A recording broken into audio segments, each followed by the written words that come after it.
Então, pessoal, bom dia. Na última aula, a gente terminou falando sobre o projeto, pelo menos o projeto inicial, de um refletor parabólico simétrico, onde a gente fez isso daí utilizando o modelo do cossino elevado para ajudar a gente a compreender melhor o funcionamento dessas antenas, em particular quando a gente está usando alimentadores mais comuns. Alimentadores mais comuns são aqueles que vão ter o máximo do diagrama de radiação na direção perpendicular dos eixos, e, consequentemente, isso vai fazer com que a distribuição de amplitude na abertura do refletor parabólico não seja uniforme. E aí a pergunta passa a ser, tudo bem, não vamos conseguir a abertura uniforme, a distribuição uniforme, da iluminação do campo na abertura, mas o que fazer para obter o máximo possível de eficiência de iluminação? E aí a gente utilizou o cosseno elevado, investigamos as expressões, considerando tanto a eficiência de iluminação como a eficiência de transbordamento, e chegamos num gráfico como esse daqui, que é o gráfico que aparece no livro do Silver e no livro do Balanis. Apenas lembrando que aqui o N, no modelo cosseno elevado que eu uso, é no campo, enquanto que no caso do livro do Silver e do Balanis, o N, o modelo cosseno elevado para eles, é na densidade de potência associada àquele campo. Então, enquanto aqui nos gráficos aparece, para mim, N igual a 1, 2, 3 e 4, no livro do Balanis vai aparecer N igual a 2, 4, 6 e 8. Mas é exatamente o mesmo resultado. Então, nós temos aqui a eficiência total, levando em conta apenas dois tipos de eficiência, a de iluminação e a de transbordamento, para diferentes valores de N.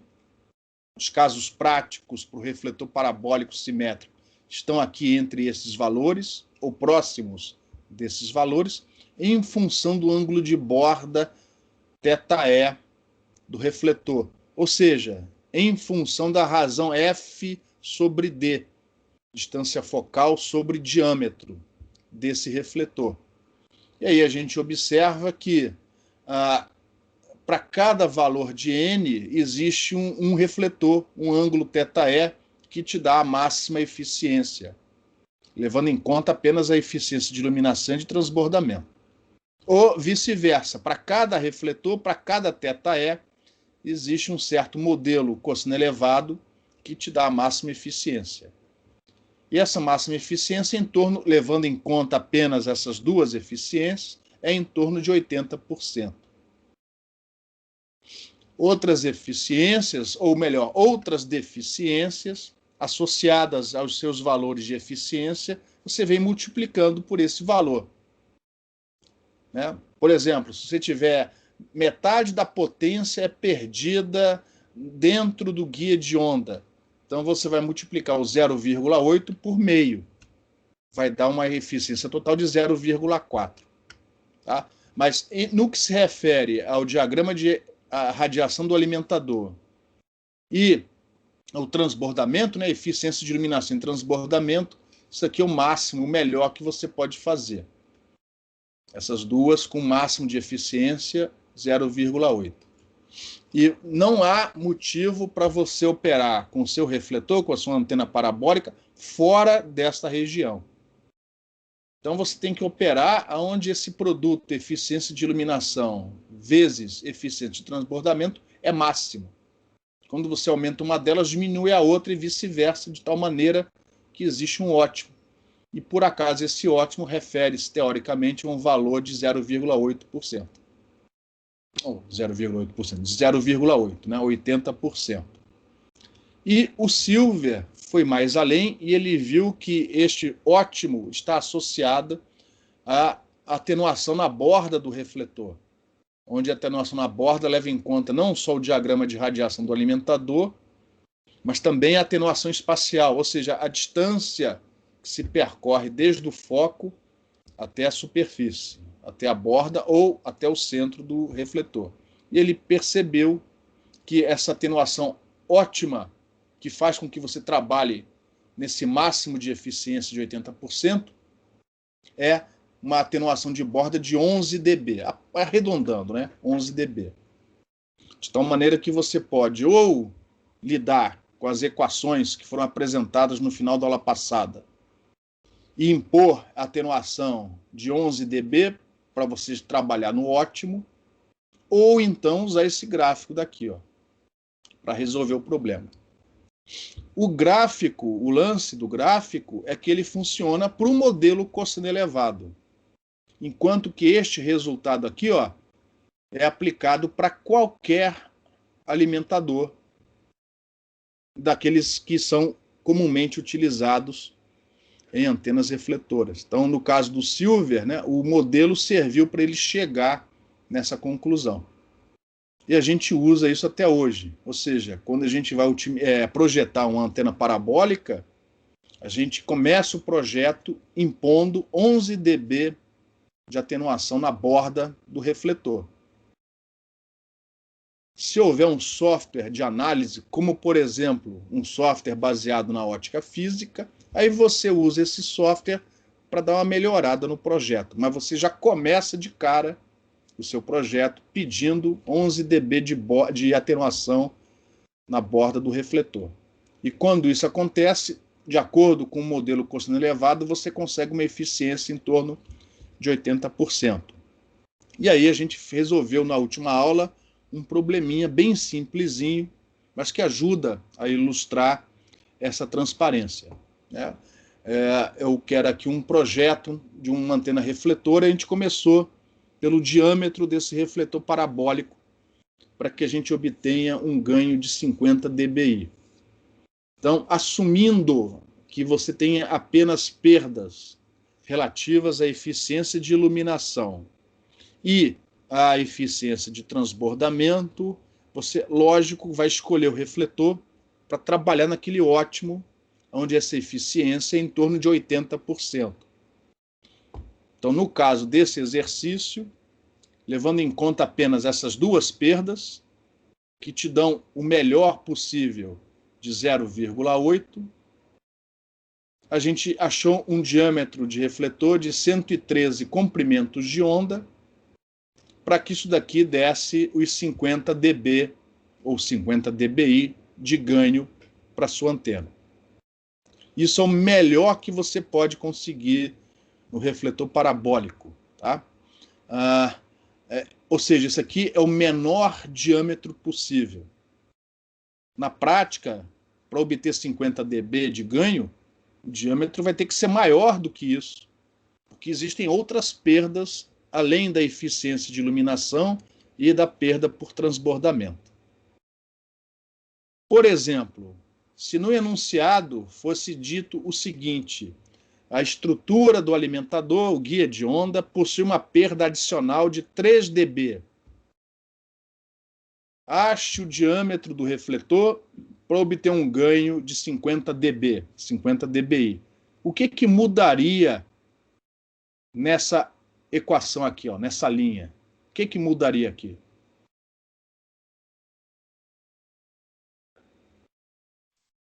Teria que somar 3 dB no 50, no G, né? Ou você faz isso, é uma maneira de pensar. Então, repare, como ele sabe, né, que tem uma perda de 3 dB, para compensar isso, ele pede 3 dB a mais no ganho. É verdade, o que você falou está correto. Mas você pode pensar de outra maneira. Vai dar o mesmo resultado. Alguém pensaria de maneira diferente?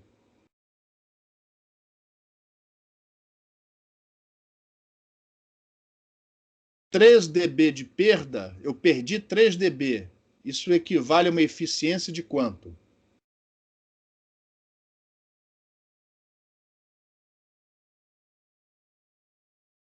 Opa! Isso não tem nada a ver com eletromagnetismo. Engenharia. Se eu perdi 3 dB, eu perdi quanto? 50%? Perdão, fala de novo. 50%? Isso. Ou seja, essa perda equivale a uma eficiência de 0,5. Logo, o que eu faria aqui nessa equação aqui? Eu acrescento uma eficiência associada a essa perda no alimentador, que não está colocada aqui. Essa perda, segundo o enunciado, de meio, de tal maneira que esse número aqui, ó, cairia para quanto?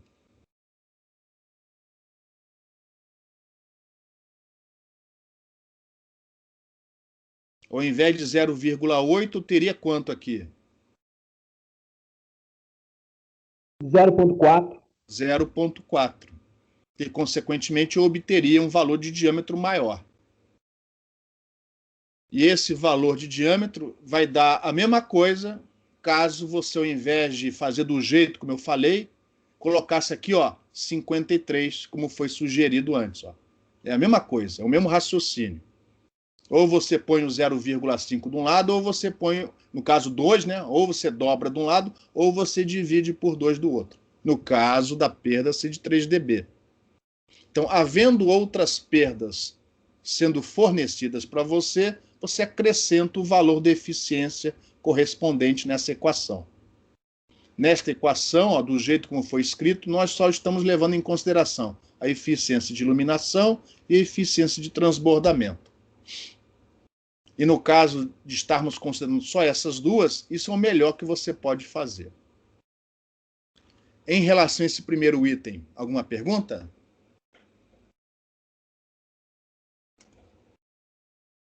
Bom, então, uma vez definido o diâmetro, ou pelo menos o menor diâmetro possível, vamos para os outros parâmetros. Vamos assumir que o alimentador é dado. Você tem lá um alimentador na sua prateleira, você tem o diagrama de radiação do alimentador e você conseguiu associar um modelo cossino elevado, um certo valor de N para aquele diagrama de radiação do alimentador. E esse valor de N foi dado, ou está sendo dado, e aí eu quero que você me dê, ou calcule a razão F sobre D. E a partir do momento que você tem o diâmetro, a distância focal F passa a ser determinada, você tem a geometria definida, ou pelo menos você tem uma geometria para o início do seu projeto. Você não sai do zero. Então, no caso, eu estou usando um valor que não é um valor típico, é um valor só para fazermos algumas contas. Eu coloquei aqui um valor de 3,5. Isso é só para mostrar para vocês que o N, embora nos gráficos a gente só tenha mostrado para N inteiro, o N pode ter qualquer valor real positivo. E aí, ou você usa o gráfico, né, ou você usa aquela equação que só vale, por causa desse termo, ó, para o modelo cossino elevado, que a gente define aqui nas notas de aula.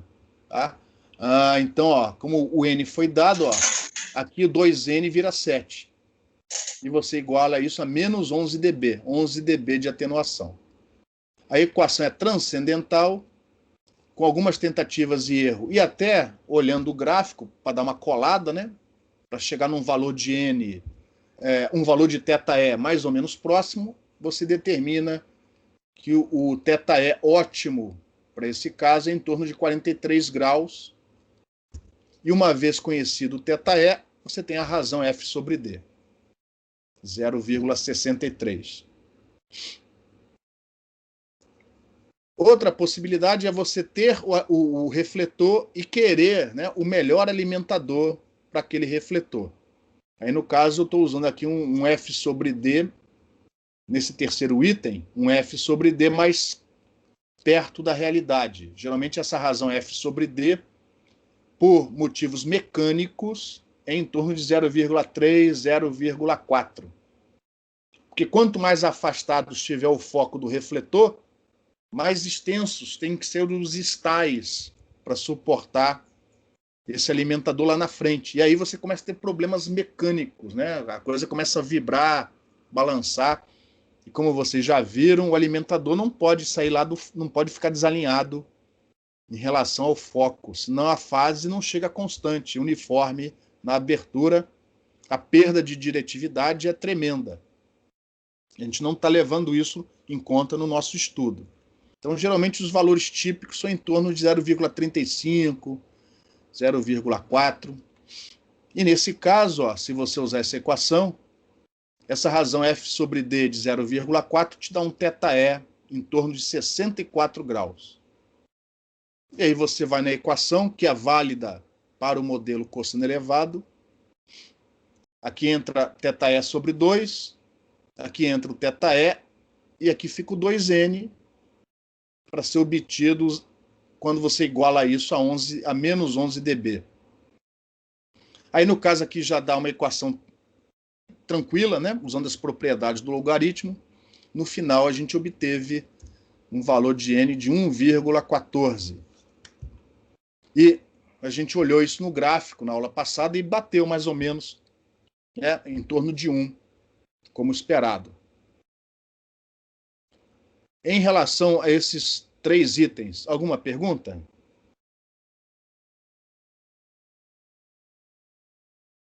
Então foi aqui que a gente parou na aula passada, ficou faltando mostrar alguns casos, inclusive comparando, né, o método de abertura com outras técnicas de análise, entre elas a ótica física, que vocês estão implementando.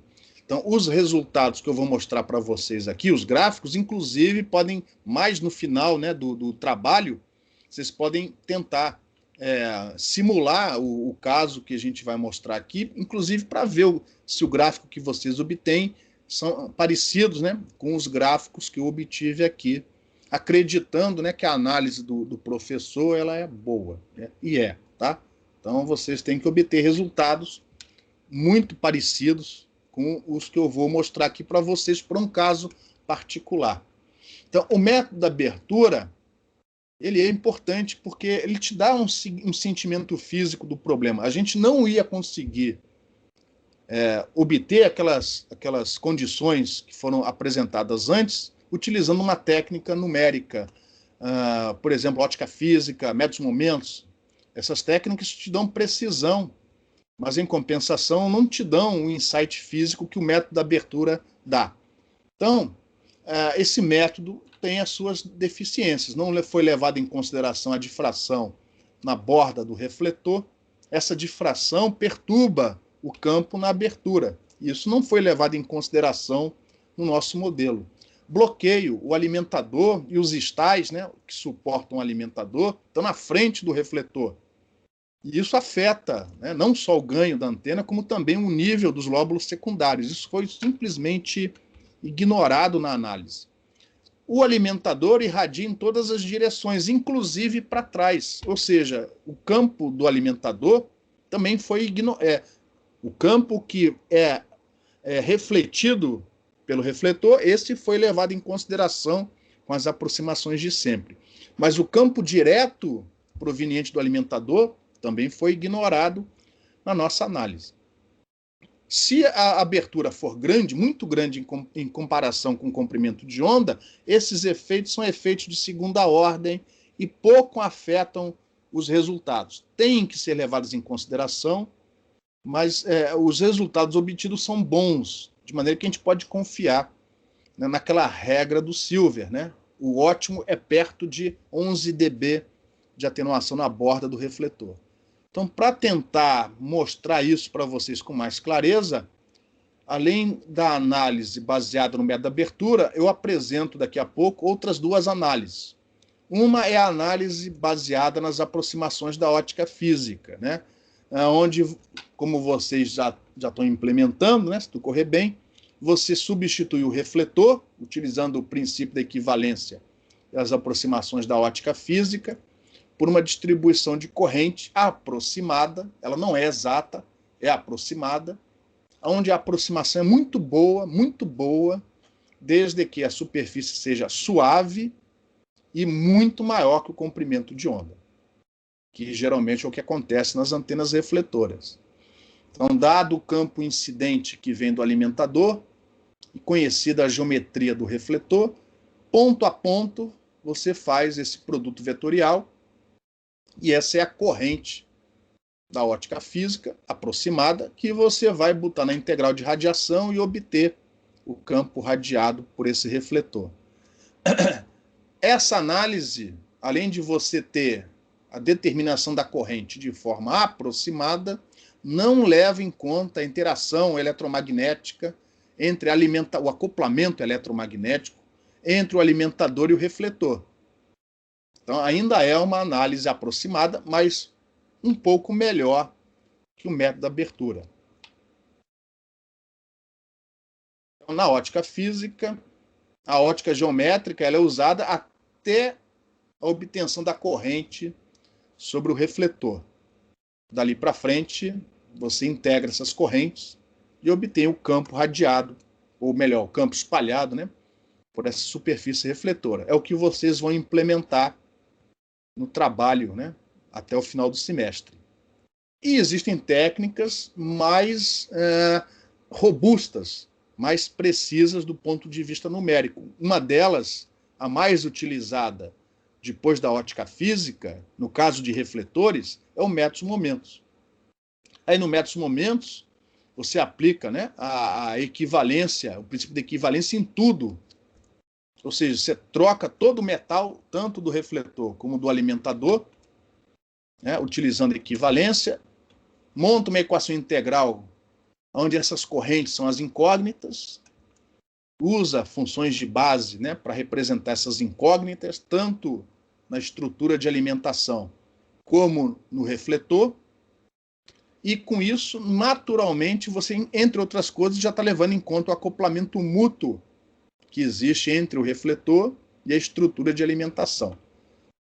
Se por acaso houver também, e há sempre, né, a estrutura de suporte, isso dificulta a análise, mas em princípio também pode ser levado em consideração.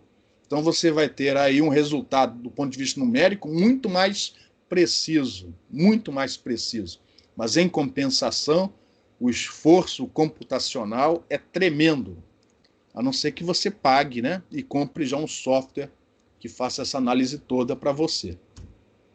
Então, em princípio, o método dos momentos não só permite um cálculo mais preciso da distribuição de corrente sobre o refletor, mas também pode, dependendo de como você programa o negócio, levar em conta o acoplamento eletromagnético entre o refletor e a estrutura de alimentação. E aí eu tenho tanto um programa que faz análise usando métodos momentos, como também um programa utilizando ótica física. E aí eu vou mostrar os 3 resultados, né, comparando esses 2 métodos com o método da abertura, e vou mostrar os 3 resultados para vocês nas próximas transparências. Sendo que tem aqui uma enganada. No caso do método momentos, eu não coloquei o alimentador na análise, né? Porque senão ia ficar muito pesado. Eu simplesmente assumi um campo incidente dado pelo cosseno elevado. Então, no caso do método momentos, não havia alimentador. Foi dado um alimentador ideal, invisível, né? Ele gera um campo, e a partir do momento que esse campo é gerado, ele some da análise, né? De maneira que apenas as correntes sobre o refletor foram calculadas mais precisas, né? Ou seja, levando em consideração a difração que você tem na borda do refletor, tá? Mas essa interação entre alimentador e refletor também foi ignorada na análise que eu vou mostrar a seguir. Então, no caso daqui, ó, é um alimentador parabólico simétrico. O alimentador foi modelado como um cosseno elevado. Então, ele não existe fisicamente. O metal desse alimentador não está presente em nenhuma das análises. Esse cosseno elevado foi definido com um N, na minha notação, né, no campo, 1,4. E eu coloquei esse alimentador linearmente polarizado na direção X. Ou seja, aqui para mim o E2 do Ludwig é a polarização principal, o E1 é a polarização cruzada. O diâmetro do refletor é de 50 comprimentos de onda, então aqui eu não coloquei 100 comprimentos de onda, como em exemplos anteriores. Eu diminuí para 50 comprimentos de onda, e a razão F sobre D é de 2/5, ou seja, a distância focal, 20 comprimentos de onda. E eu fiz a análise nos 3 planos. No plano φ igual a 0, φ igual a 45 e φ igual a 90 neste gráfico, variando o θ entre 0 e 10 graus. Esse gráfico aqui, ó, mais intenso, é a polarização principal. É o E2, é o E1 do Ludwig.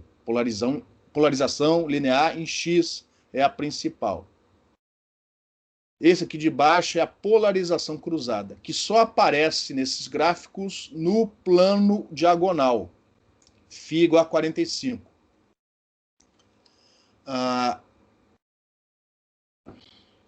Perdão, desculpa. Aqui eu só estou mostrando no plano diagonal.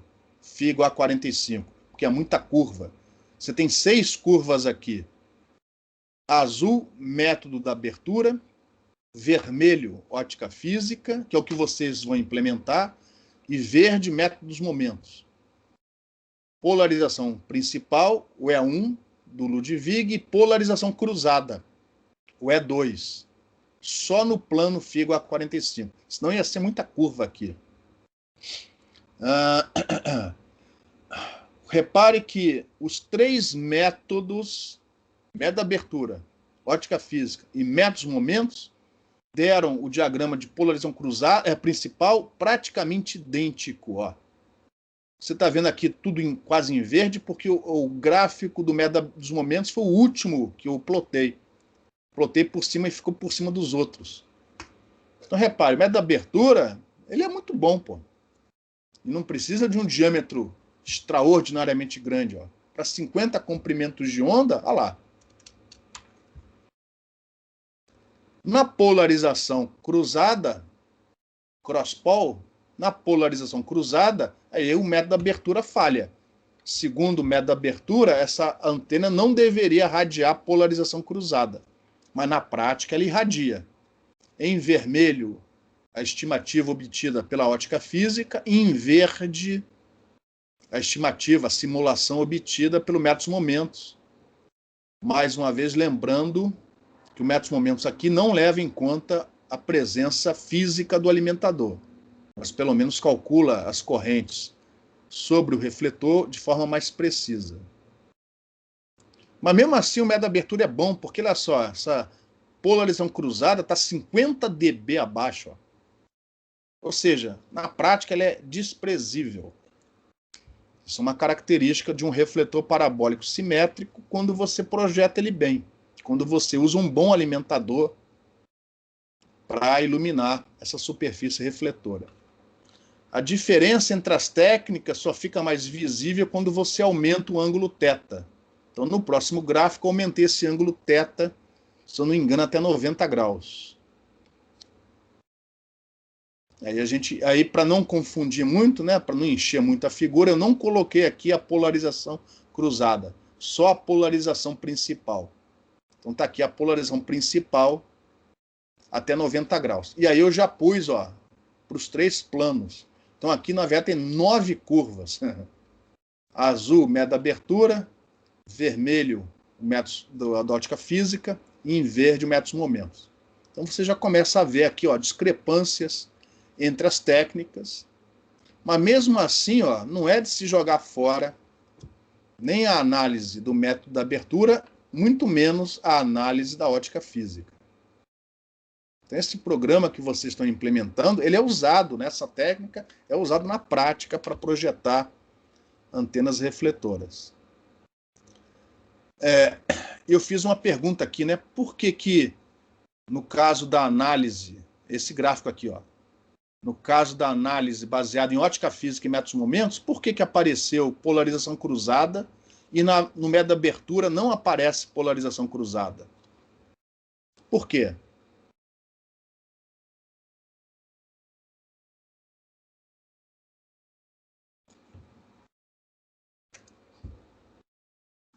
Porque a ótica física e o método dos momentos levam em consideração a difração do campo na borda, né? Exatamente. O método ótica física de maneira aproximada, porque a aproximação da ótica física começa a falhar na medida em que você chega perto da borda do refletor. Porque na borda do refletor tem refletor para um lado e não tem para o outro, né? Não tem jeito. Aí você precisa ou precisaria fazer correções nessa corrente. Isso é matéria isso é assunto que é visto na matéria do professor Cássio, de técnicas assintóticas. Já o métodos-momentos leva em conta essa difração de forma mais rigorosa. Então, repare, mesmo a ótica física sendo aproximada, ó, os níveis de polação cruzada que você simula com a ótica física não são ruins. Ó. Você tem mais ou menos a mesma quantidade de cálculo, né, de nível de polarização cruzada quando você usa a ótica física, quando você compara com métodos-momentos. Quanto maior for a antena, melhor é a precisão obtida pela ótica física. Tá? E o que eu queria mesmo mostrar com esse gráfico é que, apesar das aproximações, o método da abertura não é de se jogar fora. Então, aquele sentimento que você obteve, né, aquele entendimento da antena que a gente obtém com o método da abertura, ele é bom. Ele não vai te dar o valor na segunda casa decimal, mas ele te ajuda a entender melhor o funcionamento da antena. Alguma pergunta? Eu tenho, professor. Oi. Beleza, o método da abertura te deu um entendimento físico do problema, mas do ponto de vista computacional, tanto ele quanto a ótica física, a gente vai ter que fazer uma integração para obter o campo radiado na região de campo distante. Então, já que o da ótica física vai ter resultados mais precisos para diâmetros muito grandes, é mais interessante trabalhar com ele, não? Sim, lógico. Agora que você entende a antena, claro. Mas repara, você não ia conseguir, com método da ótica física, saber que provavelmente o melhor alimentador é aquele que te dá 11 dB de atenuação na borda.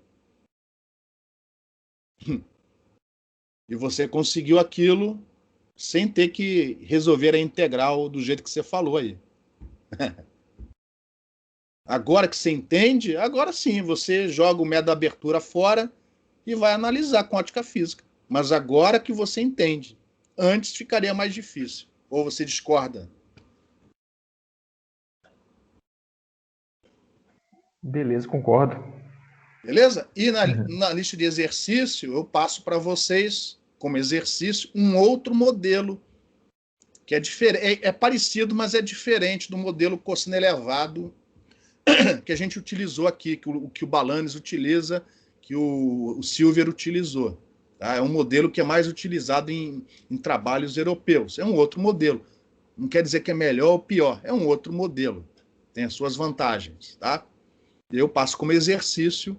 E o interessante é que no final, lógico, é um outro modelo, os N são diferentes, tal, mas você chega na mesma conclusão. A atenuação ótima na borda do refletor é em torno de 11 dB, e a eficiência ótima, nesse caso, levando em conta só eficiência de iluminação e transbordamento, adivinha, 80%.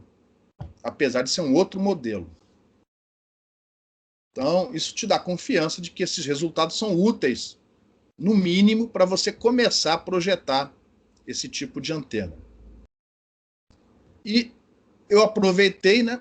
Coloquei aqui também nesse gráfico, nos gráficos, né, os resultados gráficos, né, para as correntes. Então, essas são as correntes, ó, em função do ρ sobre a superfície do refletor, em função do ρ. Né, como o diâmetro é de 50 comprimentos de onda, esse ρ aqui, ó, vai de 0 a 25. Então, é a corrente em função de ρ, nos dois planos principais. No plano φ igual a 0, que aqui, ó, como o alimentador é polarizado em X, é o plano E. E no plano φ igual a 90, o plano H. É a corrente sobre o refletor, não é na abertura. É a corrente elétrica sobre o refletor nesses dois cortes, nesses dois planos. Em azul, é o método dos momentos, ou seja, é mais preciso, e em vermelho é a aproximação da ótica física. No plano E, linha cheia, no plano H, linha tracejada. Então, o que a gente observa aqui? Ó? Que existe uma discrepância entre a aproximação da ótica física e o método dos momentos. Repare, a corrente, segundo as aproximações da ótica física, ela não oscila, pelo menos amplitude, né? Isso aqui é a amplitude da corrente. Né? Lembra que é um fasor, então é amplitude e fase. Então aqui é a amplitude da corrente. A fase, ó, eu até, para ficar completo, eu mostrei nesse outro gráfico. Ó, que a amplitude aqui é a fase. Mas repare, pensando só na amplitude, segundo as aproximações da ótica física, essa corrente se distribui sobre a superfície sem oscilação. Já do metros-momentos, ela oscila. Por que a corrente do metros-momentos oscila?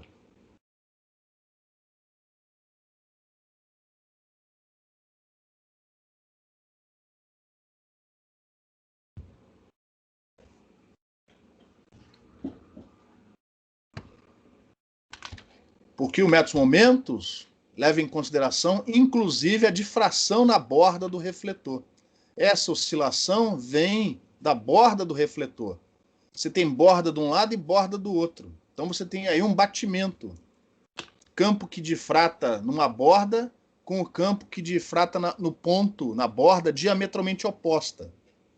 Então essa difração que ocorre em todas as direções, na direção que vai para dentro do refletor, uma num ponto, outra no outro, faz com que apareça essa oscilação do campo. A ótica física leva em consideração apenas o campo que vem do alimentador e não o campo que vem da borda do refletor.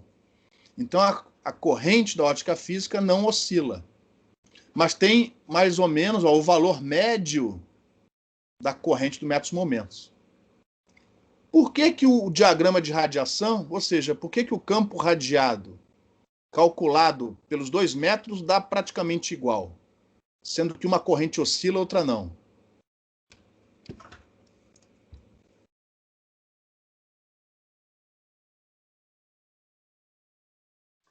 Por conta do valor médio da corrente na superfície, Sim, né? mas É mais ou menos o mesmo, né? Aí o campo, quando ele está oscilando negativamente, né, para baixo, né? Ele pode cancelar com a oscilação que foi para cima, né? porque para achar o campo radiado a partir da distribuição de corrente, você integra. E quando você integra, as contribuições acima são canceladas pelas contribuições abaixo, ou seja, a integral é um filtro. De maneira que, se você usar mais ou menos o valor médio, você obtém praticamente o mesmo resultado após a integração. Por isso que, apesar das aproximações feitas no nível da corrente, quando você integra isso para obter o campo, o resultado é muito parecido. Professor, Oi. uma dúvida aqui. O senhor comentou que essa oscilação do método do momento é devido à difração nas bordas, né? Essencialmente é isso mesmo. Então, a lógica não deveria ser para ρ igual a zero, eu ter menos oscilação do que para ρ maior do que zero, já que as bordas diametralmente opostas, sei lá, estariam cancelando uma com a outra, algo desse tipo? Não, porque quando você se afasta do centro, você consequentemente está perto de uma das bordas, não é isso? Consequentemente, o campo que vem da outra borda chega muito menos intenso. Então, a interferência diminui. Ela é mais... e outra coisa, né? No centro, você tem contribuição de toda a borda, né? Toda a borda. Todo o perímetro da borda chega em fase no centro, né? Então, ela é mais intensa no centro. Porque vem interferência de todos os pontos da borda. Não apenas desses 2 pontos. Eu falei diametralmente oposto só para... Lembra que em 3 dimensões, né? Então é justamente no centro onde a interferência é mais intensa. Porque você tem contribuições de todos os pontos da borda. Não apenas dos 2 diametralmente opostos um ao outro. Ficou claro ou não? Entendi. E aí, antes que alguém pergunte, né? Puxa, mas isso é amplitude. E a fase também é muito boa. Repare que a fase da corrente... Então, quando você integra... É quase igual, ó. Quando você integra isso, dá quase o mesmo resultado. Por isso que geralmente o pessoal não usa métodos momentos, a não ser que a antena seja pequena, o acoplamento, por exemplo, entre o alimentador e o refletor seja intenso. Caso contrário, o método ótica física é excelente para antenas refletoras. Para antenas refletoras. Alguma pergunta, pessoal? Então, esse programa que vocês estão implementando, ele é útil, né? Se um dia vocês forem trabalhar com antenas refletoras, ele é bastante útil. Lógico que vocês estão implementando para uma certa geometria. Para outras geometrias, vocês teriam que mexer no programa. Mas, pelo menos, se um dia precisarem, vocês têm ideia, né, de como fazer, de como implementar. Então, eu vou parar essa transparência, esse conjunto de transparências por aqui, ó. Eu coloquei ali, ó, referências úteis, né, para análise de refletores parabólicos. E uma coisa que a gente não estudou e não vamos estudar aqui no curso é o efeito do deslocamento do alimentador em relação ao foco do paraboloide, que provoca a diminuição da diretividade, porque se o centro de fase do alimentador não estiver no foco, a distribuição de fase deixa de ser uniforme na abertura da antena, né? Efeito esse que não foi levado em consideração. Isso causa, entre outras coisas, diminuição da diretividade e deslocamento do máximo de radiação, né? Porque se a fase não é uniforme, vocês já viram na lista de exercícios, se a sua fase, distribuição de fase não é uniforme, o máximo de radiação não ocorre mais necessariamente na direção perpendicular, tá? Então, esses efeitos estão estudados em alguns desses, por exemplo, esses artigos. Se um dia você precisar disso, você tem algumas referências, pelo menos para indicar o caminho que você deve seguir no seu estudo. Aqui para o curso a gente não vai entrar nessa seara, tá? O que eu vou fazer agora, eu vou sair dessa transparência aqui, desses slides, vamos agora para o conjunto número 10 de transparências, onde a gente começa vendo o refletor parabólico offset. Então, a partir daqui, a gente larga o Balanis. O Balanis, ele só vê o refletor parabólico simétrico, o front-fed. As outras geometrias não são estudadas no livro do Balanis. E aí a referência principal vão ser essas notas de aula, tá? Nesse conjunto de transparências número 10, nós vamos estudar o refletor parabólico offset,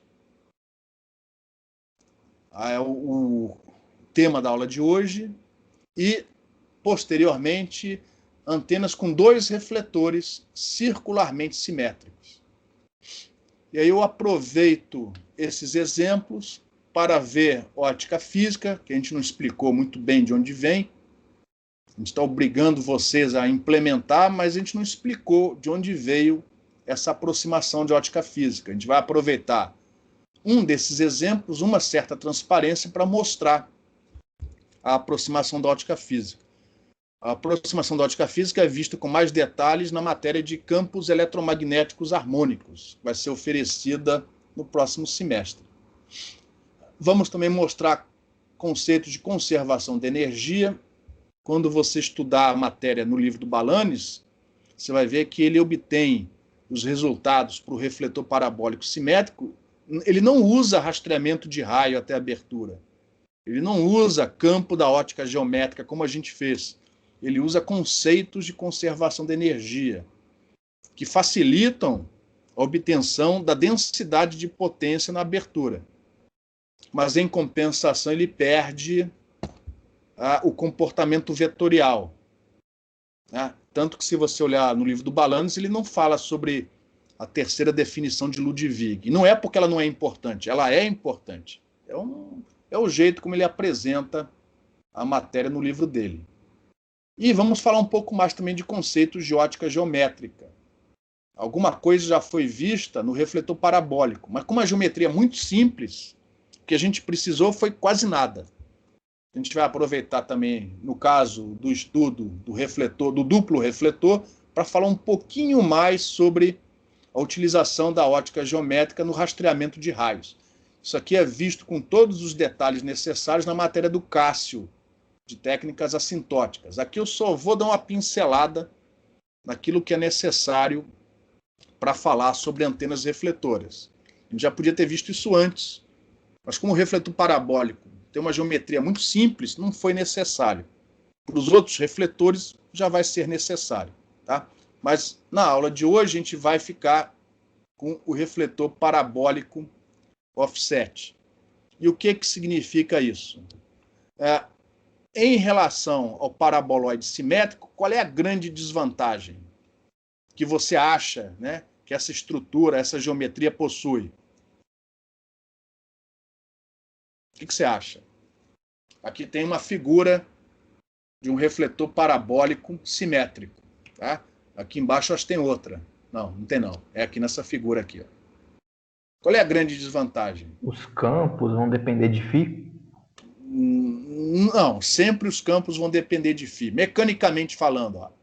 Mecanicamente falando, qual é a grande desvantagem dessa antena em relação a outras possibilidades? A abertura encontra-se bloqueada. Ela encontra-se bloqueada pelo alimentador e pelas estruturas de suporte. No caso aqui são stais. Em outras geometrias mais simples é o próprio guia de onda, né? Que é usado para levar e trazer informação do alimentador, acaba sendo usado como estrutura de suporte. Mas aqui, ó, você já tem um alimentador maior, já vai ficar difícil. Aqui você usou stais para fazer o suporte. Aqui no caso é uma configuração com 4 stais. Como é que eu sei? Pela sombra. Ó. Pela sombra dos stais aqui no refletor. São 4 stais. Existem configurações com 4 stais e existem outras com 3 stais apenas, como está indicado nessa figura aqui. Então, esse bloqueio ele faz com que a diretividade diminua. Ele aumenta, né, como vocês já viram naquele exercício simplesinho da abertura uniforme, né, bloqueada, ele aumenta o nível dos lóbulos secundários e, por causa da perda de simetria, né, você perde simetria quando você põe esses stais. Você acaba tendo um aumento na polarização cruzada. Não é assim muito grande, mas você tem um aumento na polarização cruzada.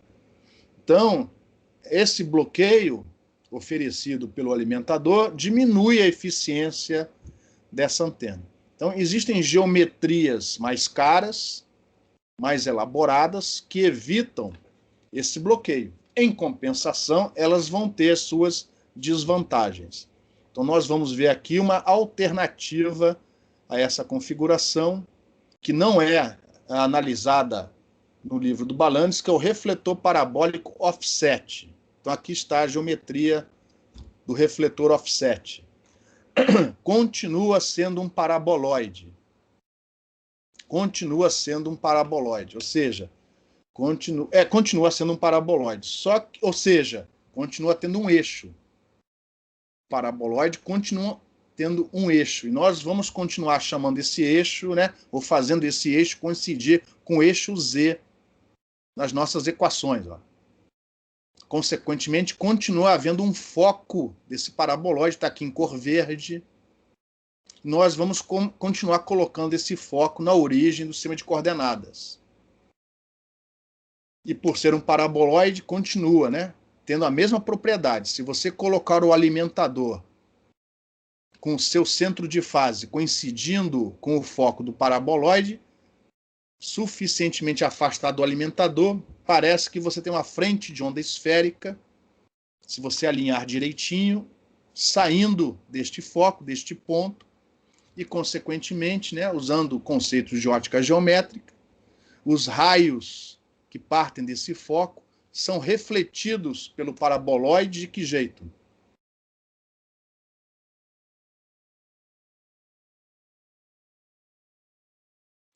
Como uma frente de onda plana. Isso, ou seja, paralelos, saem refletidos paralelos ao eixo do paraboloide. Consequentemente, como o eixo é único, eles saem paralelos entre si. Ou seja, do ponto de vista da ótica geométrica, essa superfície continua transformando uma frente de onda esférica numa frente de onda plana. E, consequentemente, você continua tendo uma abertura. E, na maioria dos casos, né, geralmente, essa abertura, essa projeção é circular, é projetada num círculo. E, mais uma vez, esse círculo a gente vai definir o seu diâmetro pelo símbolo dp. É o diâmetro desse círculo. Tá? Então, ainda continua tendo uma distância focal f, como está ilustrado aqui na figura. É a distância desde o foco do paraboloide até o ponto onde a geratriz, a parábola, intercepta o eixo. Só que agora, na hora de cortar o refletor com a tesoura, você não vai cortar uma porção circularmente simétrica, ou seja, em volta do eixo do paraboloide. Você corta, né, define a borda desse refletor parabólico sem que haja mais a simetria circular que você tinha antes. O refletor continua tendo simetria, mas é uma simetria em relação ao plano de simetria, que no caso dessa figura, o plano de simetria foi definido como sendo o plano y igual a zero. Então você continua tendo simetria, mas é uma simetria direita e esquerda, não mais uma simetria circular, apesar de ser um paraboloide. E, consequentemente, precisamos de mais um parâmetro para definir de maneira única essa superfície limitada pela borda, que é essa distância de offset D0. No refletor parabólico simétrico, D0 é igual a zero, ou seja, o centro da abertura coincide com o foco do paraboloide. No paraboloide offset, o D0 é tal de maneira a fazer com que a abertura não seja bloqueada pelo alimentador, que obviamente vai continuar sendo colocado aqui, com seu centro de fase no foco do paraboloide. Então você escolhe o D0 maior que dp sobre 2, com uma certa folga, de maneira que a estrutura do alimentador não bloqueie a abertura da antena. Consequentemente, o suporte desse alimentador pode vir todo aqui por baixo. E também não vai bloquear a abertura. E, por causa disso, como esse suporte vem por baixo, você pode, inclusive, fazer com que esse suporte seja mecanicamente mais robusto. E, consequentemente, você pode, inclusive, aumentar a distância focal. O alimentador não precisa mais ficar perto do refletor, como nos casos anteriores. Vamos voltar aqui uma figura. Vou voltar aquela figura. Repare como o alimentador está mais ou menos relativamente perto do refletor principal, por causa, né, de motivos mecânicos, né, o suporte mecânico disso. Você quer estais finos, justamente para não bloquear a abertura. Consequentemente, a rigidez mecânica faz com que você tenha esse alimentador mais perto do refletor. No caso do offset, além de você não ter o bloqueio da abertura, como a estrutura de suporte não bloqueia a abertura, ela pode ser mais grossa, ela pode ser mais rígida, permitindo que o alimentador, se for necessário, possa ser colocado mais afastado do refletor principal, do refletor parabólico offset. Então agora temos mais um parâmetro nessa geometria, que é a distância, o deslocamento de offset, esse D0 aqui. É a distância entre o centro da abertura, que a gente vai continuar assumindo circular, e a origem do sistema de coordenadas aqui no plano Z igual a zero. O plano Z igual a zero continua sendo o plano da abertura. Professor, Oi. só uma dúvida. Por que no caso lá do paraboloide, do slide anterior, não poderia aumentar mecanicamente os estágios de forma que o alimentador fique mais longe do refletor? Então você pode afastar, mas repara, pensa nessa figura com o alimentador mais afastado. Pensa na geometria dos estais. Chega uma hora que a rigidez mecânica, a estrutura não é tão rígida, ela começa a balançar. E balançar significa o alimentador começa a sair, ele não fica mais no foco do paraboloide. Lembra que você tem que movimentar isso de um lado para o outro. Tem vento. Então essa rigidez mecânica acaba fazendo com que a razão F sobre D seja da ordem de 0,4, 0,3. É por causa disso. Se você quiser aumentar essa razão F sobre D, você tem que aumentar a grossura do estal. Ele tem que ficar mais grosso, mais rígido, mecanicamente falando. Aí eu não sei qual é a palavra correta. Tem tração, tensão, enfim. E se você tiver ele mais rígido, você aumenta o bloqueio da abertura, aumenta o nível de lóbulo secundário, aumenta o nível de polarização cruzada e por aí vai. Sim ou não? Entendi. Já com offset, isso em princípio não é um problema. Do ponto de vista eletromagnético, não é um problema, porque essa estrutura ela vem aqui por baixo. Então, além da razão F sobre D, que a gente já tinha visto no refletor parabólico simétrico, existe aqui mais um parâmetro, que é essa distância, esse deslocamento de offset, o D0.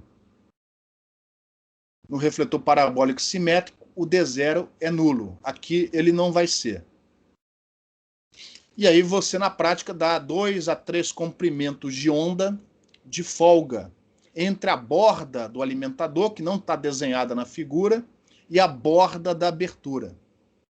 Então, essa distância aqui, ó, essa folga tem que ser tal que ainda te permita uma folga de 2 a 3 comprimentos de onda entre a borda do alimentador e a borda da abertura projetada. Geralmente são essas dimensões utilizadas. E aqui temos alguns exemplos de paraboloides offset, não necessariamente, como são esses casos aqui, com borda circular. Aqui no caso a borda é hexagonal ou octagonal. Temos os casos mais conhecidos, né, nossos, por exemplo, recepção de TV por assinatura. Essas antenas da Sky são paraboloides offset. Só que o offset é tão suave, né, não é tão exagerado, que você ainda acha que é um paraboloide simétrico, mas não é. Se você for ver, pegar lá uma régua, você vai ver que este eixo daqui, ó, é maior do que essa distância. A projeção é circular, mas ele não é mais circularmente simétrico. E repara que a estrutura de suporte, ó, como ela não vai bloquear a abertura, ela pode ser mais rígida, né, e você consegue com isso afastar, ó, o alimentador um pouco mais do refletor, se houver essa necessidade. Então, são antenas utilizadas, elas são práticas, e elas aparecem mais do que a gente imagina. Não só em comunicação via satélite, como também em estações terrestres. Terminais VSATs, recepção de TV via satélite, como é o Sky, né? Antigamente era o DirecTV. Esse serviço aqui no Brasil acabou, mas ainda tem o Sky. E deve haver outros que eu não conheço agora de cabeça. Então, são antenas supostamente mais eficientes. Pelo fato de não haver bloqueio, elas podem ser o diâmetro pode ser um pouco menor, já que você não tem aquela deficiência associada a bloqueio de abertura. Mais alguma pergunta antes de começarmos a análise dessa geometria? Tem algum jeito de, no olho, descobrir qual que é a direção de marcha dela? Ou não? Não.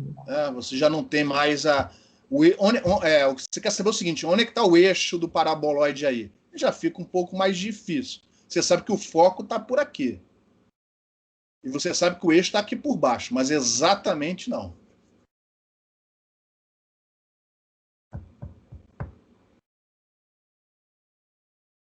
Aqui tem exemplos da utilização do paraboloide offset. Repare que no caso aqui a borda não tem projeção circular. Mas aqui ó, é um caso interessante, onde você usa não um alimentador, mas vários alimentadores. Na hora que você desloca o alimentador em relação ao foco do paraboloide, se esse deslocamento for lateral, ele vai mais ou menos fazer com que a fase na abertura seja progressiva. Se desloca lateralmente, a fase do campo na abertura do refletor, ela passa a ser progressiva. Vocês fizeram um exemplo de fase progressiva numa das listas. Não sei se foi a da semana retrasada. Lembra da onda plana incidindo numa abertura retangular, sendo que a incidência da onda plana era oblíqua? O que aconteceu com o máximo do diagrama de radiação por causa dessa progressão de fase do campo na abertura? Ele foi para a direção da onda plana, né? Onde seria a onda plana se não tivesse a abertura, né? Se fosse sem nada, né? Sem nenhum buraco nem nada. Sem nada não, porque, né, ela difratou e tal, aparece o diagrama de radiação, mas o máximo não é mais na direção perpendicular. Então, algo parecido acontece quando você tem mais de um alimentador e eles estão deslocados lateralmente em relação ao foco do paraboloide. Por exemplo, este alimentador, eu sempre pensando na antena transmitindo, né? Quando a antena recebe, é só fazer o sentido oposto dos raios. Esse alimentador, por exemplo, vai gerar um máximo nessa direção. Esse outro vai gerar um máximo nessa outra direção. E por aí vai. Todos juntos cobrem uma região. No caso aqui foi para a Austrália. De maneira, ó, o diagrama de radiação é modelado. No refletor parabólico simétrico, isso daqui seria um círculo. Ou, enfim, como está, né? Não está exatamente sobre o equador, né? Uma elipse. E aí você ia acabar jogando, ó, energia na água, sem necessidade. Ou deixando de cobrir regiões para minimizar, jogar menos para a água. Com uma antena como essa, ó, você pode modelar o feixe de tal maneira que esse feixe cubra de maneira mais uniforme uma certa região no globo. No caso aqui, essa região da Austrália. Isso é muito utilizado em satélites de comunicação. Esse deslocamento lateral não vai ser investigado neste curso, tá? Nós não vamos investigar esse tipo de configuração, mas ela é utilizada, bastante utilizada em comunicação via satélite, em conjunto com o refletor offset. No caso da antena que fica na Terra, você não precisa disso, né? Porque o satélite está numa certa posição, numa certa direção. Basta você usar, por exemplo, uma antena como essa. Mas para quem está lá em cima, ele tem que iluminar uma certa região. E aí você utiliza, por exemplo, uma configuração como essa daqui. Configurações como essas também são geralmente analisadas com ótica física. E pelo fato da abertura não ter bloqueio, a precisão da ótica física é melhor do que no caso simétrico. Então, vamos à análise. A gente vai analisar exatamente como feito antes. O problema é que agora, ó, como eu estou desenhando aqui, ó, um corte no refletor. Esse aqui é o plano de simetria, tá? A antena é essa daqui. Mas eu estou analisando só um corte aqui para ilustrar a geometria e os parâmetros de maneira mais clara. Então, nós vamos... enfim, o raio central, ó, ele passa exatamente no centro da abertura, que eu vou continuar assumindo sendo circular. E este raio central, ó, geralmente é o raio associado ao eixo do alimentador. Então, geralmente, não é obrigado, geralmente, o eixo do alimentador é aquela direção que, uma vez refletida, vai para o centro da abertura projetada. E, consequentemente, este ângulo aqui, ó, θu menos θ0, é diferente do ângulo θ0 menos θl. Este ângulo aqui, ó, entre esses dois raios, é menor do que esse ângulo entre esses dois raios. As relações entre esses ângulos e as distâncias percorridas desde o foco até o refletor, mais uma vez, são dadas pela equação da parábola. Lembrando que agora não tem mais simetria em relação a φ. Essa simetria foi perdida, porque o centro da abertura não coincide mais com o eixo do paraboloide. Como essa estrutura é offset, a gente não aponta mais o eixo do alimentador na direção do eixo do paraboloide. Por quê?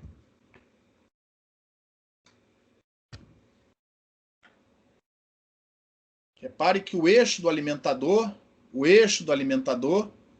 tem uma certa inclinação, que aqui nas notas de aula eu vou chamar de θ0. Tem uma certa inclinação em relação ao eixo do refletor parabólico. No caso do refletor parabólico simétrico, θ0 era 0. E, consequentemente, D0 era 0. Aqui não. Por quê? Senão a eficiência de transbordamento ia ser ruim. Exatamente. Pô. Se eu não apontar esse negócio para o centro do refletor, a eficiência de transbordamento vai lá para 0. Isso não posso. Eu tenho que apontar esse alimentador mais ou menos para o centro do refletor. Tá? E, geralmente, essa inclinação, esse ângulo θ0, geralmente, não obrigatoriamente, geralmente, ele é mais ou menos tal, né? Aqui a gente vai assumir rigorosamente tal, que essa direção que a gente vai chamar de direção principal do alimentador, que ocorre, né, é a direção perpendicular à abertura do alimentador, não a abertura do refletor, a abertura do alimentador. Essa direção perpendicular é tal que, quando há reflexão, eu estou aqui mais ou menos no centro da abertura circular. Beleza? Isso tem um motivo. Repare, a distância RL, ó, a distância RL é maior ou menor que a distância RU? RL, essa distância aqui, ó, do foco até a borda inferior do refletor, ela é menor ou maior do que a distância RU, que vai para a borda superior do refletor? Menor. Logo, a atenuação espacial nessa direção aqui é maior do que esta ou menor?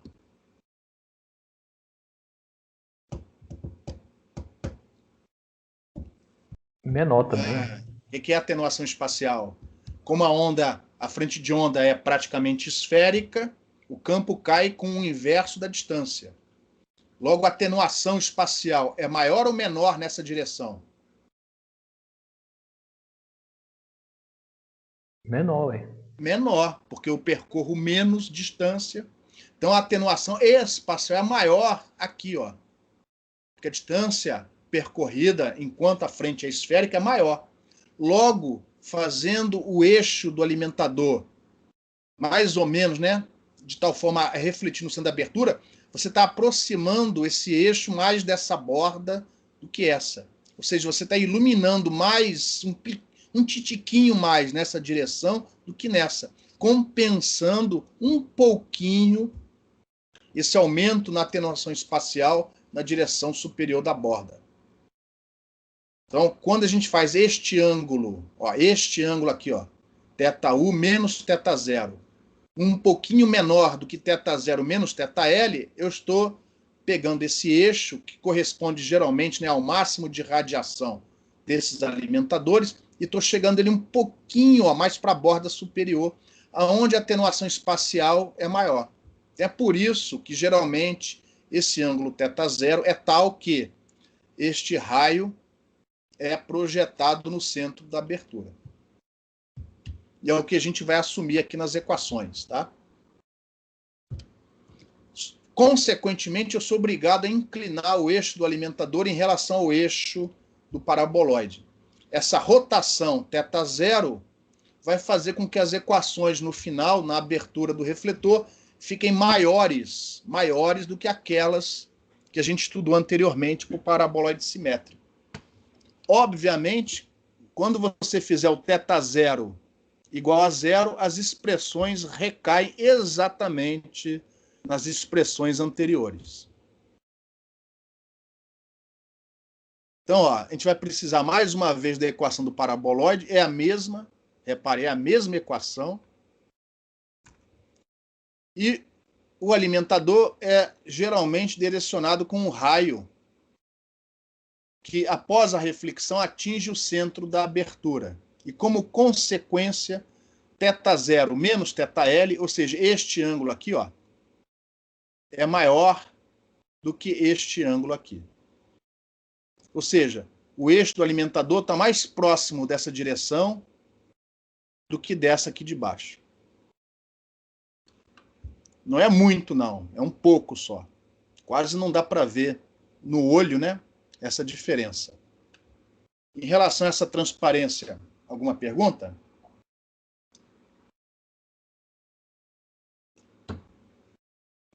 Logo, a borda desse refletor não vai ser uniformemente iluminada, tá? A atenuação na borda do refletor não vai ser constante, ela vai variar.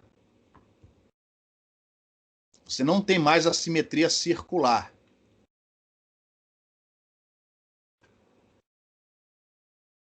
E aí a gente vai... Essa antena, geralmente, é analisada pelo método da ótica física. Pelo mesmo programa de computador, mesmo não, né? Um programa de computador muito parecido com o que vocês vão implementar.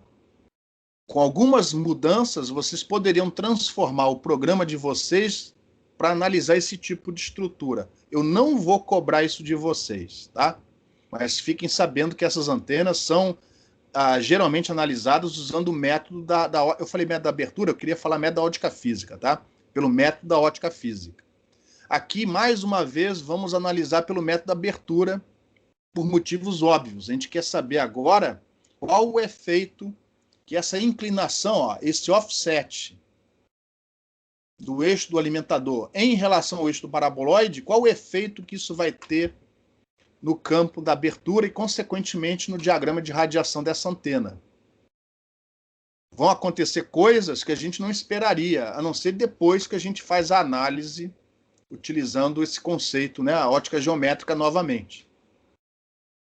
E os passos são rigorosamente os mesmos anteriores, tá? A única dificuldade, né, vai ser essa rotação dos eixos, esse θ0 diferente de zero, que faz com que as expressões do campo na abertura sejam maiores. Mas os passos a serem seguidos são aproximadamente os mesmos, tá?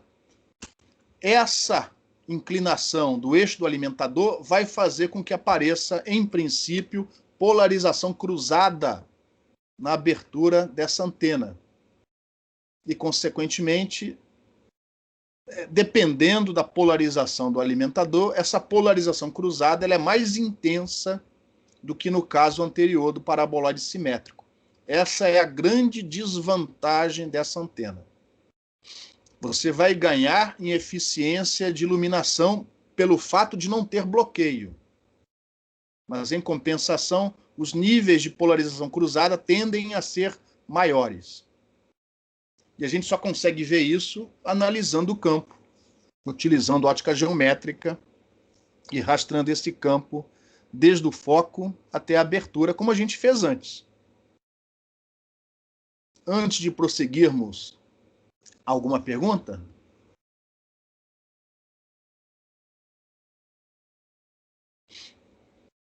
Então, ó, vamos fazer igualzinho como a gente fez antes. O problema, ó, é essa rotação entre os eixos do alimentador, que aqui eu estou colocando verde, né?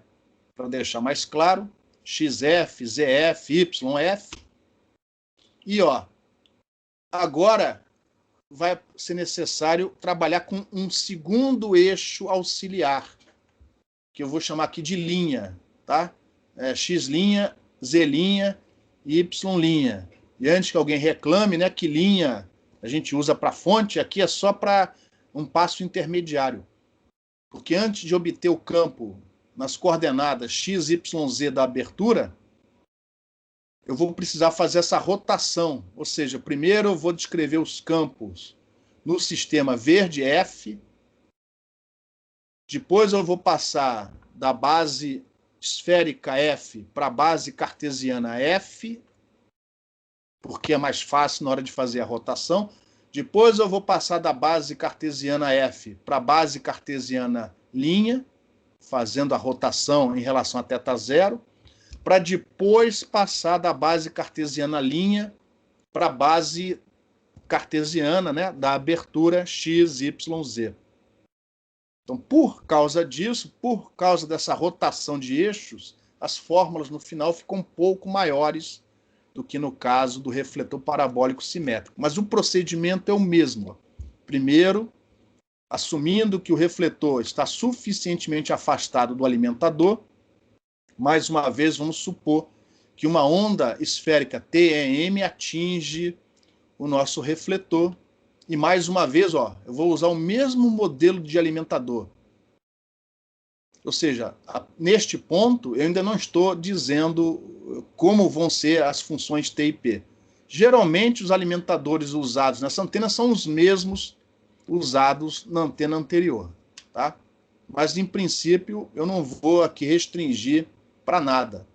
Vão continuar sendo definidos por essas funções T maiúsculo e P maiúsculo, como já tínhamos feito antes. Então, este é o campo imediatamente antes da reflexão. É o campo que incide na superfície do refletor parabólico. Em relação a esse primeiro item, alguma pergunta?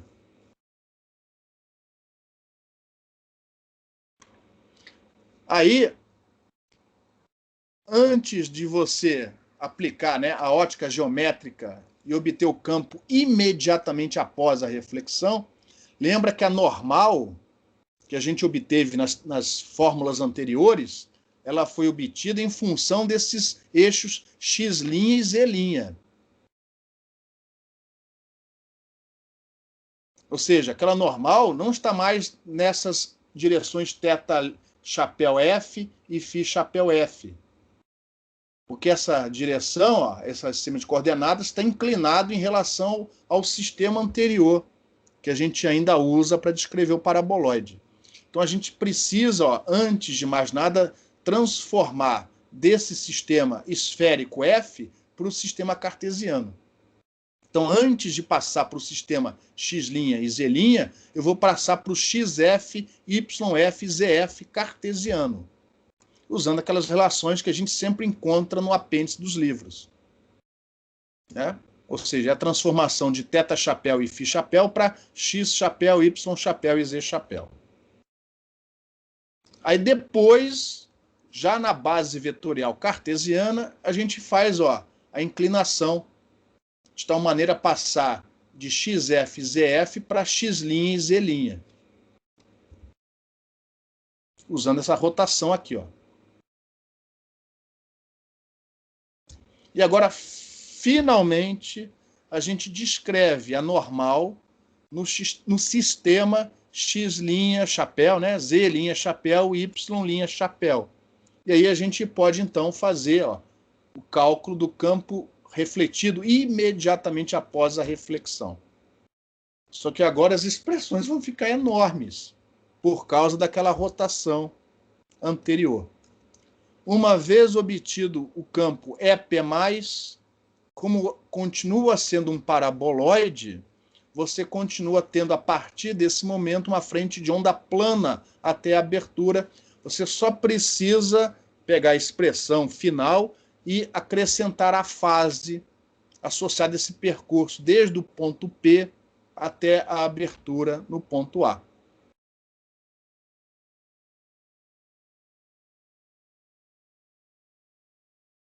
Enfim. E aí está a expressão do campo final lá na abertura. Em função da função T do alimentador, em função da função P do alimentador e também em função desses parâmetros C1 e S1 que eu coloquei aqui para diminuir a expressão. Ficaram lá para trás de uma transparência. São dados por isso daqui, ó. Função não só dos ângulos θF e φF do alimentador, mas também do ângulo de offset θ0. Se você fizer o θ0 igual a 0, esse seno dá 0, o cosseno vai dar 1, e você mostra que você cai rigorosamente nas expressões do paraboloide simétrico. Infelizmente aqui, as expressões são grandes, ó, por causa desse ângulo θ0. Mas, de qualquer maneira, nada impede de você rastrear o campo desde o alimentador até a abertura desse refletor offset. Eu deixei para trás todas as transparências, as fórmulas, as equações necessárias até você obter o resultado final. Observe mais uma vez que, segundo os princípios da ótica geométrica, a fase uniforme é naturalmente obtida na abertura. Aliás, desculpa, depende, nem sempre. Mas, em princípio, ó, pelo fato de você colocar o foco, né, o alimentador, o seu centro de fase do alimentador no foco do refletor, esse percurso vermelho é constante. Então, este termo daqui, ó, este termo tem fase constante, pelos mesmos motivos mostrados anteriormente. Mas por causa do C1 e do S1, pode ser que isto daqui não tenha fase uniforme. Isso a gente só não consegue ver olhando essa equação, só investigando mais a fundo. Então, aqui estão. Então, a atenuação espacial 1 sobre RF, ela está escondida dentro dessas funções C1, desses parâmetros C1 e S1. Eu sei que o negócio foi rápido demais, mas eu não vou mostrar item por item daquelas equações. É tudo transformação de coordenadas e propriedades trigonométricas de seno e cosseno. Tá? Os passos estão dados nas notas de aula. Até o momento, perdão, alguma pergunta? Então, apesar de ser mais chato do que no caso do paraboloide simétrico, você ainda pode, sem grandes complicações analíticas, obter o campo da ótica geométrica na abertura. Vocês não vão encontrar essas expressões aqui em qualquer artigo. Por exemplo, no livro do Balandes não tem. Tá? Então, se um dia vocês precisarem trabalhar com refletor parabólico offset, aqui você tem as expressões rigorosas do campo da ótica geométrica na abertura desse refletor para qualquer alimentador. Qualquer alimentador. Desde que o centro de fase dele esteja exatamente no foco do paraboloide. Se houver deslocamento, a análise fica bem mais complicada. Geralmente, o alimentador utilizado não apresenta polarização cruzada. Então, geralmente, os alimentadores que a gente usa nesse tipo de antena são aqueles, ou parecidos com aqueles utilizados no refletor parabólico simétrico. Então, pelos mesmos motivos vistos anteriormente, nós vamos assumir que não é qualquer alimentador que a gente vai usar aqui, apesar do offset. Apesar do offset, a gente não vai usar aqui qualquer alimentador. Vamos usar o mesmo alimentador que, segundo a terceira definição de Ludwig, não apresenta polarização cruzada. Ou seja, em relação a θF, você tem a mesma variação nos dois planos principais, e as constantes A e B controlam a polarização do campo do alimentador. Então, se isto daqui for verdade, e geralmente é, vamos substituir essas expressões nas expressões anteriores, e isso faz com que a expressão do campo imediatamente após a reflexão, ó, tenha uma expressão mais simples e, consequentemente, na abertura, ó, nós vamos ter isso daqui. Ó.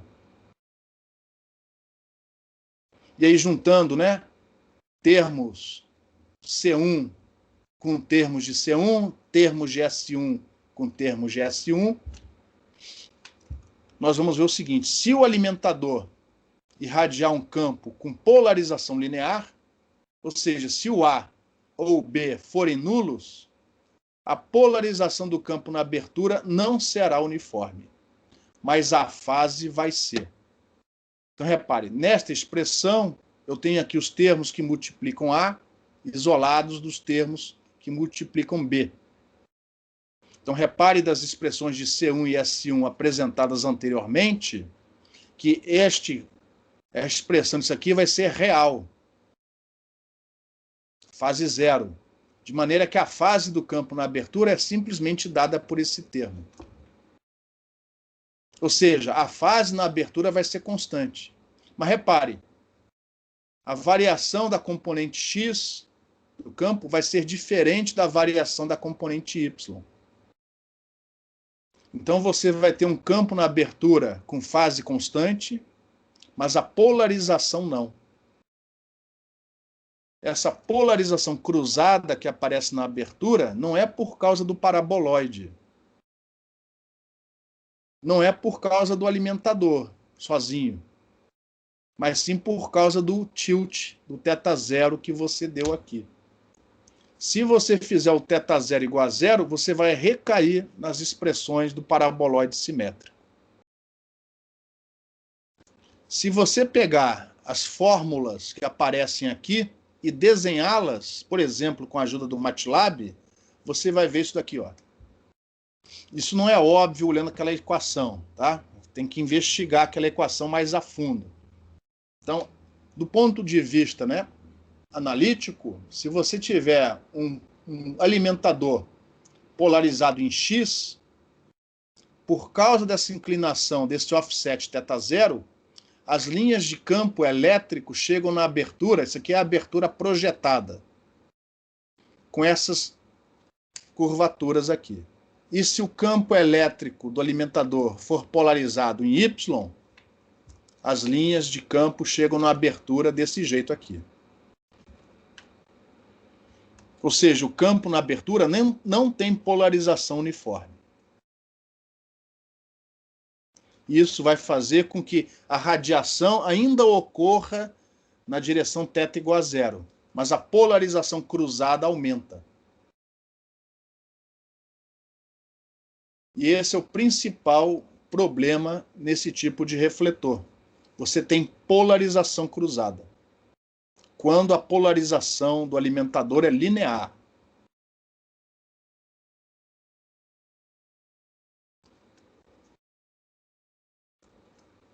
O que você pode fazer para diminuir, não acabar, mas diminuir com essa polarização cruzada?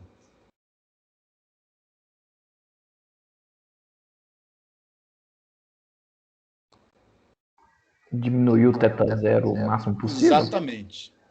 Então, a maneira que você tem de diminuir essa polarização cruzada, enfim, se o que a gente está falando aqui mais ou menos está sendo entendido, é diminuir o θ0, porque se você fizer o θ0 igual a zero, você vai cair nas equações do paraboloide simétrico, onde a polarização cruzada na abertura era nula, desde que o alimentador também não possua a tal polarização cruzada.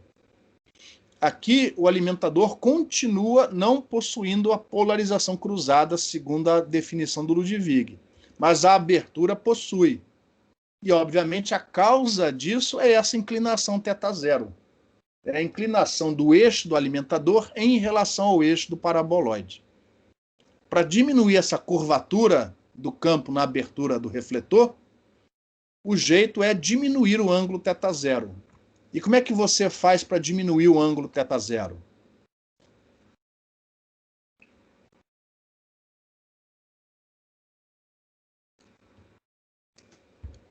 O que você pode fazer aqui nessa figura para diminuir o ângulo θ0? Girar o alimentador no sentido anti-horário. Mas repara, se você pegar o alimentador e rodar ele, ou girá-lo, o que vai acontecer com a eficiência de transbordamento? Vai diminuir. Não. O que acontece com o transbordamento? Ele aumenta ou diminui? O transbordamento aumenta, né? Isso, então a eficiência... Não, pera, desculpa. Isso. Quando você mudar aqui, né, você não aponta mais o eixo do alimentador no centro do refletor. O transbordamento aumenta. O que acontece com a eficiência de transbordamento? Aí diminui. Diminui. Então, você não pode simplesmente girar aqui o alimentador. Ele tem que continuar apontando aqui mais ou menos para o centro do refletor. Isso você não pode abrir mão. Se você abrir mão disso, você vai estar jogando energia fora, potência fora. Diminui a eficiência da antena. Por exemplo, para acabar com a polarização cruzada, você pode pegar esse θ0 e fazer igual a zero, ou seja, fazer com que o eixo do alimentador coincida com o eixo do refletor. Essas linhas vão ficar retinhas. Mas o que vai acontecer com a eficiência de transbordamento? Vai quase para zero. Você vai estar irradiando quase tudo para fora. Então, essa não é a solução. Então, o que a gente faz para diminuir o θ0?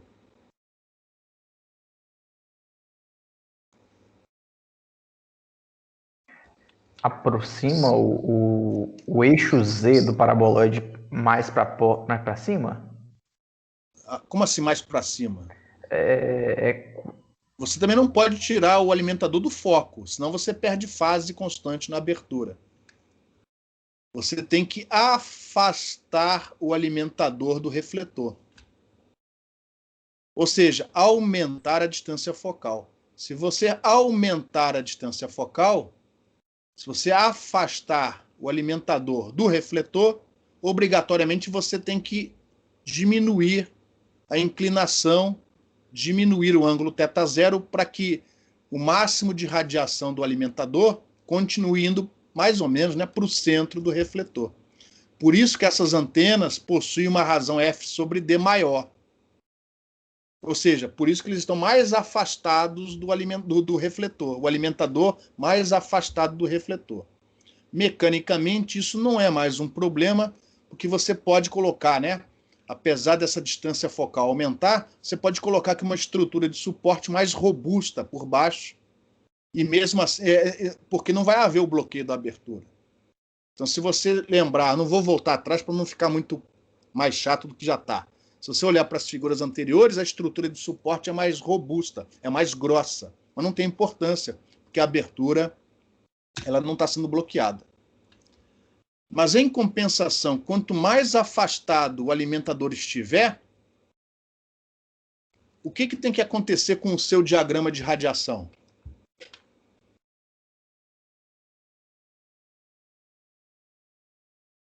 Ele tem que ser Lembra? mais estreito, né? Tem uma palavra melhor. Mais diretivo. Mais diretivo. Se você está afastando o alimentador e o refletor está ficando cada vez mais longe, lógico, mantendo o diâmetro constante, né? Você está afastando, senão o θ0 não varia. Você está afastando o alimentador, aumentando a distância focal. O refletor continua com o mesmo tamanho.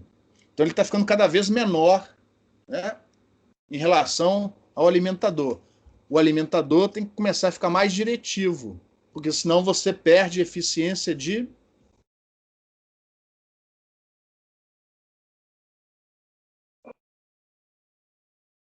iluminação. Não. Se o alimentador não fica mais diretivo e o refletor é cada vez menor na frente dele, você está jogando mais energia para fora. Você perde eficiência de transbordamento. Então você afasta o alimentador, mas tem que torná-lo mais diretivo. E para uma abertura ser mais diretiva, o que ela precisa ser? Como é que você aumenta a diretividade de uma abertura? Imagina assim, a abertura uniforme. Como é que você aumenta a diretividade dela?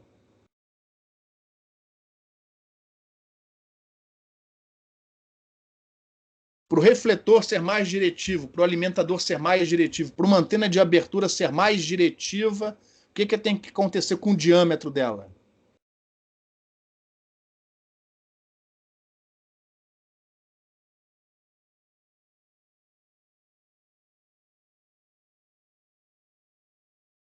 Ô, pessoal, imagina uma abertura uniforme. Qual é a fórmula da diretividade para uma abertura uniforme?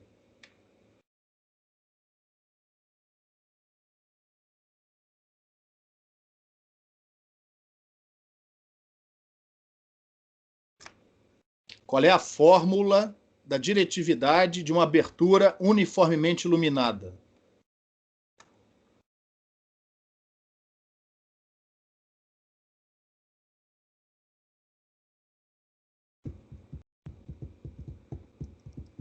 Ninguém sabe? Ou o link acabou?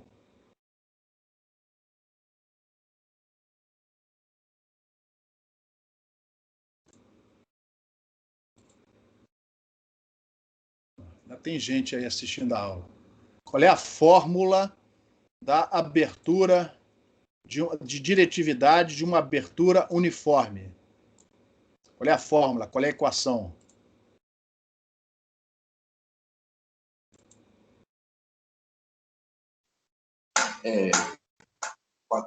Aquela área efetiva. Isso. 4π vezes a área dividida pelo lambda ao quadrado. Logo, o que você tem que fazer para aumentar a diretividade de uma antena de abertura? Por exemplo, se ela for... Oi? Aumentar o diâmetro. Isso, aumentar o diâmetro. Então, para o alimentador ser mais diretivo, ele vai ter que ter uma boca maior, uma abertura maior. Se vocês observarem as figuras que ficaram lá para trás do alimentador de antenas offset, deixa eu mostrar aqui as figuras. Vocês vão ver que, comparado com o refletor parabólico, esses alimentadores têm, ó, eles são maiores. Aqui, ó.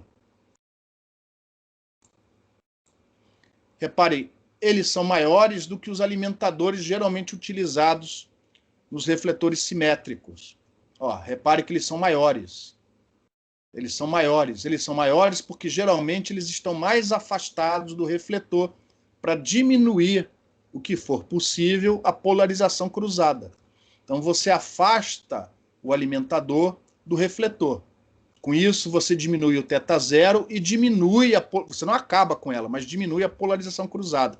Mas para isso o alimentador tem que ser maior.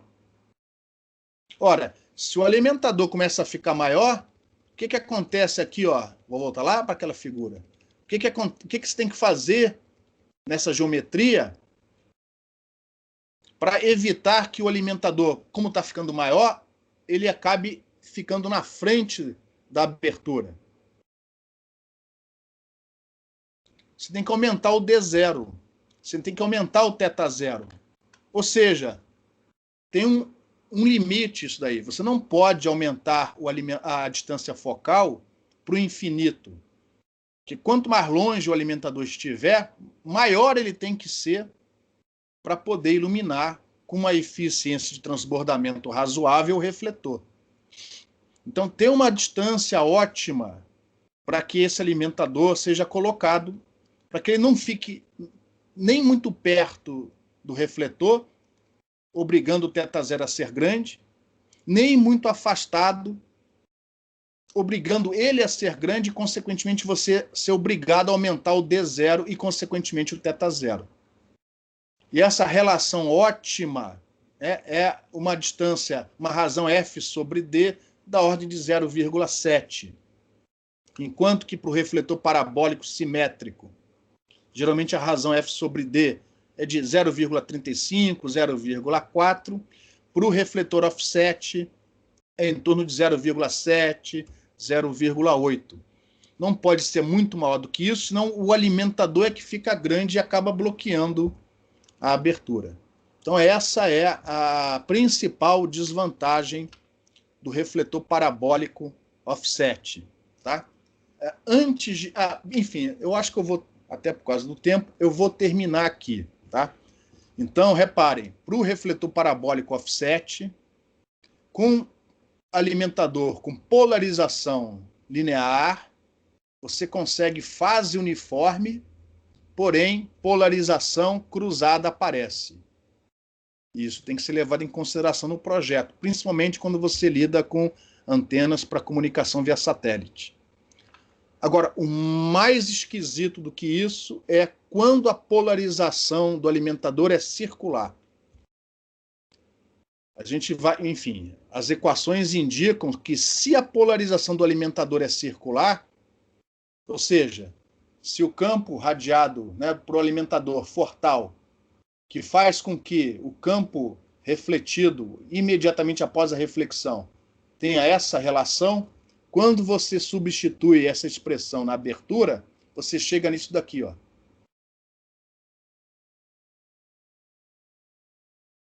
E aí, reparem, você vai ter, deixa eu ver se tem uma equação melhor. Você chega nisso daqui, ó. Ou seja, se o alimentador tiver polarização circular, a polarização da abertura é circular e uniforme, mas a fase não é mais. E aí você tem um deslocamento no máximo de radiação. Ele não é mais, o máximo de radiação não ocorre mais na direção perpendicular à abertura. Ou seja, a sua polarização cruzada vai lá para baixo, mas em compensação ocorre o beam squint, ou seja, um deslocamento no lóbulo principal do diagrama de radiação do refletor parabólico. E isso foi descoberto há uns 30 anos atrás. Imagina de que jeito? Rastreando o campo até a abertura do refletor e estudando as equações, tá? Na verdade, isso foi descoberto primeiro na marra, né? O pessoal ia com polarização circular, ia fazer o enlace e na hora de alinhar as antenas o negócio não batia direito. E o pessoal foi descobrir isso fazendo a análise com a ajuda do método da abertura. Ou seja, essas equações são chatas, são grandes, mas permitem vocês entender melhor o funcionamento dessa antena. Eu vou parar a aula por aqui, foi realmente muita equação, não tem jeito. A gente continua com um pouco mais de calma na próxima quarta-feira. Alguma pergunta, pessoal?